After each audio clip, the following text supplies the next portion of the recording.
नमस्कार दोस्तों। आज परम पूज्य भारत रत्न बाबा साहब भीमराव अंबेडकर जी का जन्म दिवस है।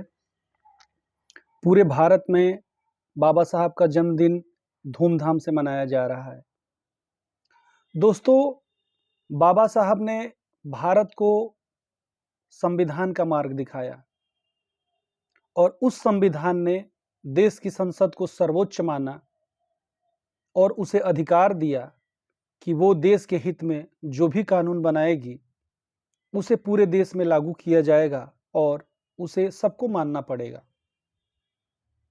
आप सबको पता है कि देश में वक्फ संशोधन कानून संसद द्वारा पास किया गया है।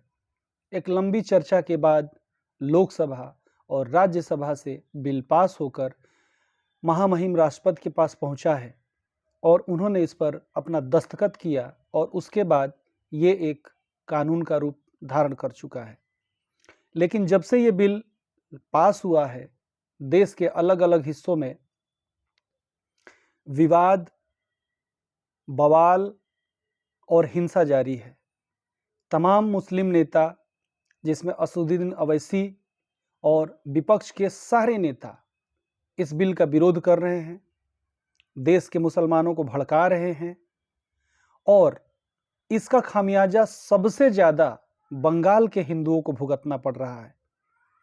आज बंगाल के मुर्शिदाबाद की स्थिति ये है कि वहाँ के हिंदू अपना घर छोड़कर मालदा जिले में शरण ले रहे हैं।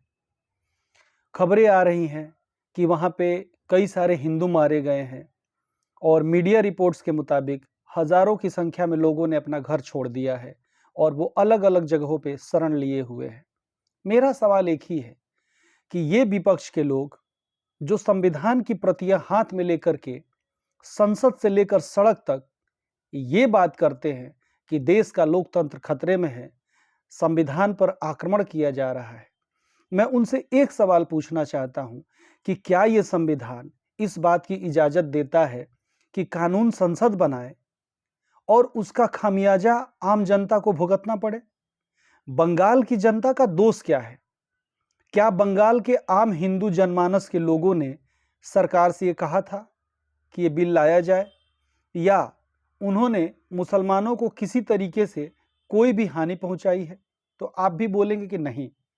तो सवाल ये है कि लोकतांत्रिक तरीके से चुनी गई सरकार जो बिल पास करती है और एक दूसरी सरकार जो उसी प्रक्रिया से चुनी गई है और बंगाल में सत्ता पे है, वो सरकार मौन साधे हुए है और उल्टा ये कह रही है कि सत्ताधारी पार्टी हिंसा को भड़का रही है।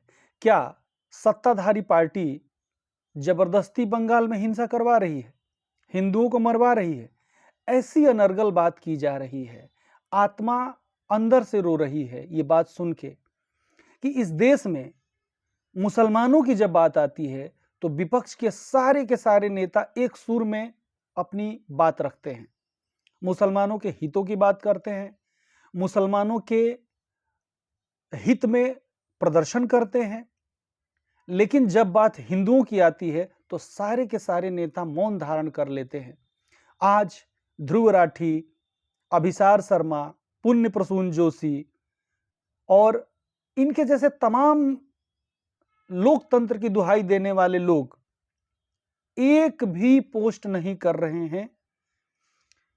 वामपंथी विचारक, वामपंथी लेखक, फिल्म इंडस्ट्री के वो लोग जो लोकतंत्र की दुहाई देते हैं, सब सन्नाटे में हैं।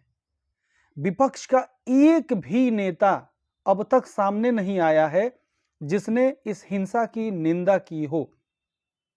मैं सवाल पूछता हूं कि क्या इस देश में हिंदू होना गुनाह है, या इस देश में हिंदुओं को रहने के लिए अब कोई जगह नहीं बची है? क्या हिंदू अपनी बहन बेटियों की इज्जत को या तो उपद्रवियों को दे दें या अपनी जान बचाकर अपना घर, अपना व्यवसाय सब कुछ छोड़ के भाग जाए?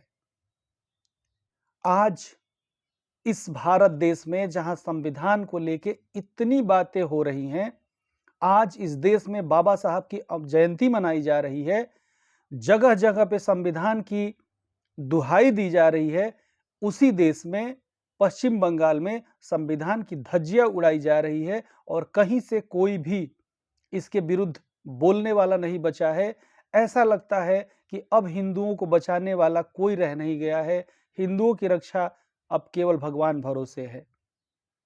मैं हिंदुओं से अपील करना चाहता हूं कि अब भी अपनी नींद से जागिए, अपनी आंखें खोलिए और पहचानिए इन लोगों को, जिन लोगों ने आपको केवल वोट बैंक समझा है। आपकी कोई चिंता उनको नहीं है।